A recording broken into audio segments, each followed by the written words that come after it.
بسم الله الرحمن الرحيم قالوا سبحانك أنت ولينا من دونهم بل كانوا يعبدون الجن أكثرهم بهم مؤمنون فاليوم لا يملك بعضكم لبعض نفعا ولا ضرا ونقول للذين ظلموا ذوقوا عذاب النار التي كنتم بها تكذبون وَإِذَا تُتْلَى عَلَيْهِمْ آيَاتُنَا بَيِّنَاتٍ قَالُوا مَا هَذَا إِلَّا رَجُلٌ يُرِيدُ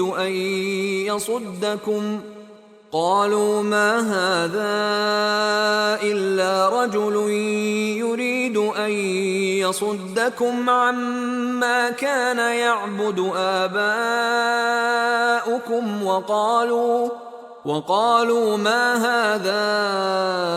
إلا إفك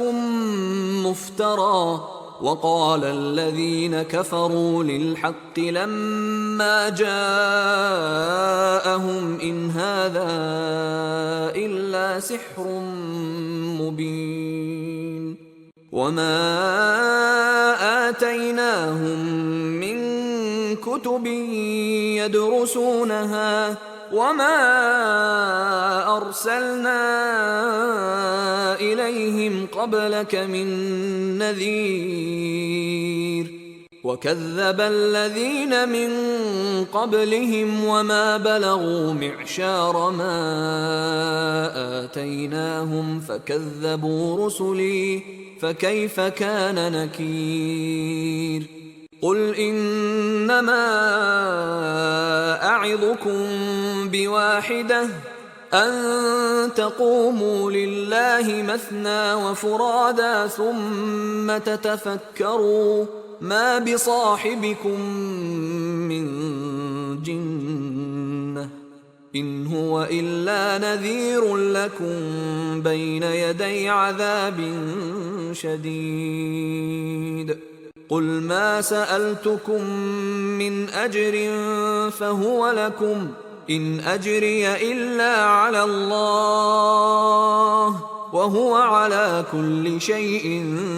شهيد قل إن ربي يقذف بالحق علام الغيوب قل جاء الحق وما يبدئ الباطل وما يعيد قل إن ضللت فإنما أضل على نفسي وإن اهتديت فبما يوحي إلي ربي إنه سميع قريب ولو ترى إذ فزعوا فلا فوت وأخذوا من مكان قريب وقالوا آمنا به وأنى لهم التناوش من مكان بعيد وقد كفروا به من قبل ويقذفون بالغيب من مكان بعيد وحيل بينهم وبين ما يشتهون كما فعل بأشياعهم من قبل إنهم كانوا في شك مريب